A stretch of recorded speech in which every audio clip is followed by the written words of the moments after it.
আপনারা হয়তো খবরটি পেয়ে থাকতে পারেন যে আলপনা রুবি ব্লগের আলপনা আমাদের মাঝে আর নেই। আলপনা রুবি ব্লগের আলপনা খুব অল্প সময়ে খুব প্রসিদ্ধি লাভ করেছিল। তাদের বর্তমান সাবস্ক্রাইবার প্রায় 6 লাখের ওপর।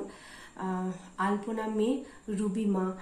আলপনার বয়স খুব বেশি নয়, 30-এর মধ্যে রয়েছে। ওর যেটা সমস্যা ছিল সেটা ওর কিডনিতে স্টোন হয়েছিল। অপারেশনের চেষ্টা চলছিল, চিকিৎসা চলছিল। আমি আলপনা রুবি ব্লগ মোটামুটি ফলো করি।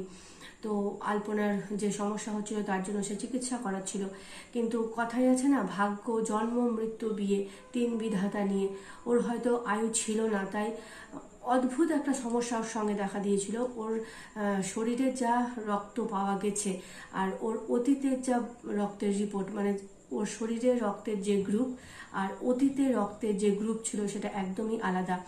চিকিৎসা করাতে গিয়ে ডাক্তারবাবুকে ওনারা বলেছেন যে ওদের রক্তের গ্রুপ হয়তো, আমি মানে সঠিক গ্রুপের নাম মনে পড়ছে না, ও পজিটিভ।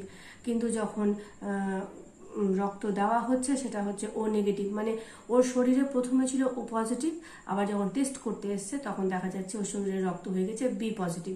এরকম একটা সমস্যা ওর হয়েছিল। আপনারা চাইলে ওদের ব্লগ থেকে ভিডিওটা দেখে বুঝতে পারবেন ব্যাপারটা। তো ওই ভাগ্য ওর সাথ দেয়নি, তাই ও চিকিৎসাটা ঠিকঠাকভাবে করাতে পারেনি। অর্থ থাকলে যে সমস্ত কিছু হয় সেটা কিন্তু না। যাই হোক, আলপনার জন্য আমার খুবই খারাপ লাগছে। খুবই অল্প বয়সে পৃথিবী থেকে সে চলে গেল। সব থেকে বেশি খারাপ লাগছে আলপনার মায়ের জন্য। মাসিমার স্বামীও মারা গেছেন, একমাত্র সম্বল ছিল সেই মেয়েটিও বর্তমানে নেই।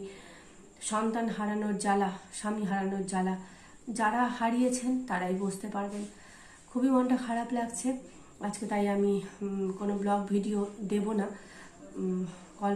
আলপনার জন্য আমি আজকে ব্লগ ভিডিও দেব না। মৌনব্রত পালন করছি কিছু সময়ের জন্য। পারলে আপনারাও মৌনব্রত পালন করুন, আলপনার আত্মার শান্তি কামনা করুন এবং ঈশ্বরকে বলুন আলপনার মাকে যেন সহন শক্তি দেয় এই অসহ্য কষ্টটা সহ্য করার।